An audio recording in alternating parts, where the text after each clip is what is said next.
السلام علیکم ورحمۃ اللہ وبرکاتہ۔ اللہ کے نام پر کچھ دے دو بابا۔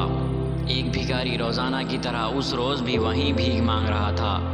وہ بڑے غور سے اس بوڑھے کو دیکھ رہا تھا جو ابھی ابھی لکڑیاں کاٹ کر فارغ ہوا تھا۔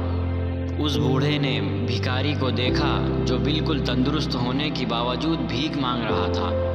کچھ سوچ کر اس نے بھکاری سے کہا، تم بالکل تندرست ہو، محنت کر کے کیوں نہیں کماتے؟ مجھے محنت کرنے کی کیا ضرورت ہے؟ اللہ کا وعدہ ہے کہ وہ سب کو روزی دے گا۔ بھکاری نے کہا تو یہ بات بوڑھے کے دل کو لگی۔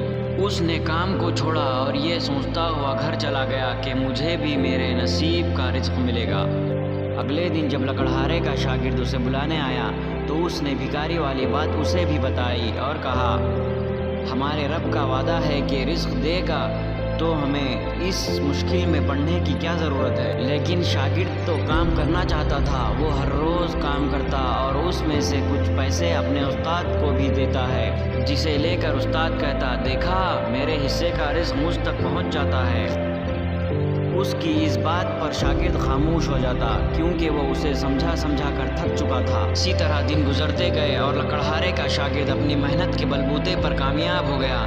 ایک دن وہ اپنے استاد کے پاس آیا اور اس سے کہا، میں نے نیا گھر خرید لیا ہے اور آپ کو اپنے گھر پر کھانے کی دعوت دینے آیا ہوں۔ ٹھیک ہے، میں آ جاؤں گا، استاد نے کہا۔ اور جب وہ شام کو شاگرد کے گھر پہنچا تو دیکھ کر حیران رہ گیا۔ اس نے بہت بڑا گھر بنا لیا ہے۔ کھانا بھی ایسا شاندار تھا کہ اس نے پہلے کبھی ایسا کھانا نہ کھایا تھا۔ کھانے کے بعد لکڑہارے کا شاگرد بولا، استاد یہ سب مجھے آپ کے سکھائے ہوئے ہنر کی وجہ سے ملا ہے، مگر افسوس کہ آپ نے خود اس ہنر کو بھلا دیا۔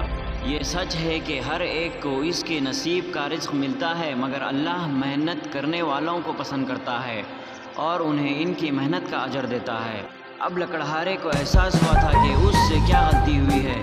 وہ اپنی بے وقوفی پر بہت پچھتایا، مگر اب کیا ہو سکتا تھا۔